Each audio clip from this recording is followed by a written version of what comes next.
Hello, कैसे हो आप लोग। तो एक्चुअली मैं थोड़ा सा बिजी था, मैंने सोचा लेकिन तब भी मैं कल के लिए आपके लिए मार्केट एनालिसिस बना देता हूँ। तो अभी आप देखोगे ना, मार्केट ना थोड़ा सा हमें रेंज के अंदर ही दिख रहा है, और इस रेंज के अंदर अगर आप डेली चार्ट देखोगे ना, तो ये आपका मुझे ना लोअर लोज पैटर्न दिख रहा है यहाँ पे।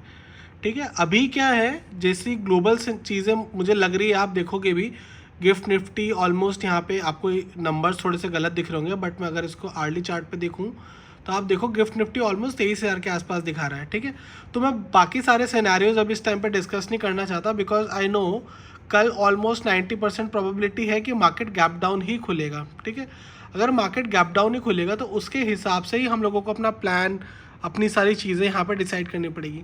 अब देखो क्या होता है ना, ये आप चीज़ हमेशा ध्यान रखना, एंड आई थिंक ये एक चीज़ अगर आप ध्यान रखोगे तो आपके बहुत सारे ट्रेडिंग सेशन सुधर सकते हैं। ठीक है, जब भी मार्केट में बहुत बड़ा गैप अप या बहुत बड़ा गैप डाउन होता है ना, उस टाइम पे जो नॉर्मल चार्ट रहता है उसका प्राइस एक्शन थोड़ा चेंज हो जाता है।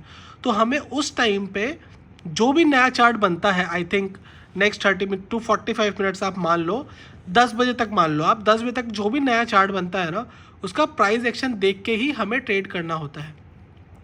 अब यहाँ पे दो सिनेरियोज हैं। ठीक है, दो सिनेरियोज क्या है, मान लो हमारा गैप डाउन हुआ, गैप डाउन होने के बाद में अगर मार्केट यहाँ कहीं आता है तो यहाँ पे हमें प्राइस एक्शन देखना चाहिए कि प्राइस एक्शन कैसा बन रहा है।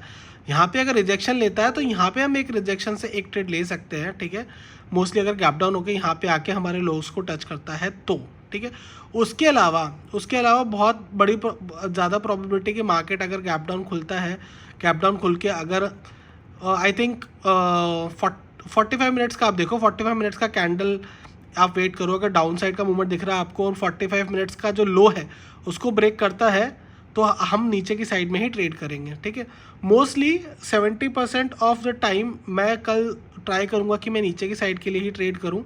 ठीक है, या तो रेजिस्टेंस से रिजेक्शन या बॉटम पे, बट सबसे इम्पॉर्टेंट क्या है कि आप 45 मिनट्स तक वेट करो। 45 मिनट्स का कैंडल है, उसका हाई उसका लो आप मार्क कर लो। ठीक है, उसके बाद में प्राइस एक्शन देखो, अगर इसको ब्रेक करता है नीचे की साइड में या ऊपर की साइड ब्रेक करता है तो उस साइड पे आप एक छोटा सा ट्रेड ले सकते हो आराम से 70 80 90 पॉइंट का, और इसी कैंडल के मिडल का आप एक एसएल रख सकते हो।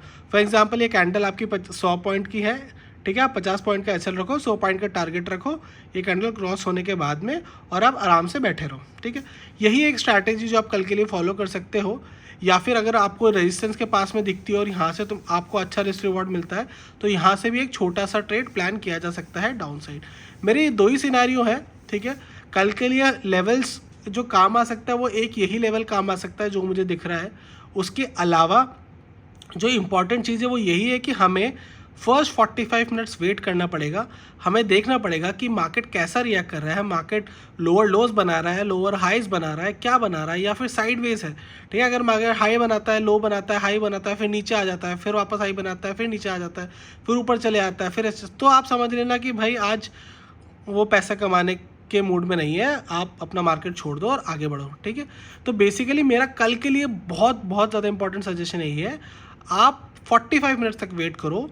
आप देखो प्राइस एक्शन बन रहा है, तो प्राइस एक्शन बन रहा होगा तो ऑब्वियसली अगर हायर हाइज बन रहा होगा तो 45 मिनट्स का जो कैंडल है उसका हाई ब्रेक करेगा, लोअर लोज बन रहा होगा तो 45 मिनट्स का जो कैंडल है उसका लो ब्रेक करेगा, एंड उसके बेसिस पे आप अपना कल का एक ट्रेड प्लान करो। यही हम लोगों के लिए आई थिंक हमारे डे 5 की जो ट्रेडिंग प्लान है उसके लिए हमारा यही प्लान रहेगा। बाकी आने वाले मार्केट का प्राइस एक्शन ज़रूर देखो और उसके बेसिस पे आप अपना रिस्क रिवॉर्ड समझो। ठीक है, बाकी हमारा जो ऑप्शन सेलिंग सीरीज़ है वो चल ही रहा है, आप मेरे चैनल पे जाके देख सकते हैं। और हम कल अपना डे 5 रहेगा तो हम इसी प्लान के बेसिस पे हम लोग ट्रेड करेंगे। तो अगेन हमारे यहाँ पे दो सिनेरियोज है। फर्स्ट, अगर हमें मार्केट इस लेवल पे दिखता है तो हम एक रिजेक्शन ट्रेड यहाँ पर ज़रूर प्लान कर सकते हैं। सेकेंड, अगर मार्केट बीच में यहीं खुलता है, ठीक है, और यहीं पे स्टे करता है और फर्स्ट 45 मिनट्स वो हायर हाई या हायर लो बनाता है तो उसके बेसिस पे हम लोग ट्रेड लेंगे यहाँ पर। ठीक है, तो ये हमारा कल का प्लान है। मिलते हैं अभी प्रॉबेबली नेक्स्ट मार्केट सेशन में। थैंक यू, जय हिंद, जय भारत।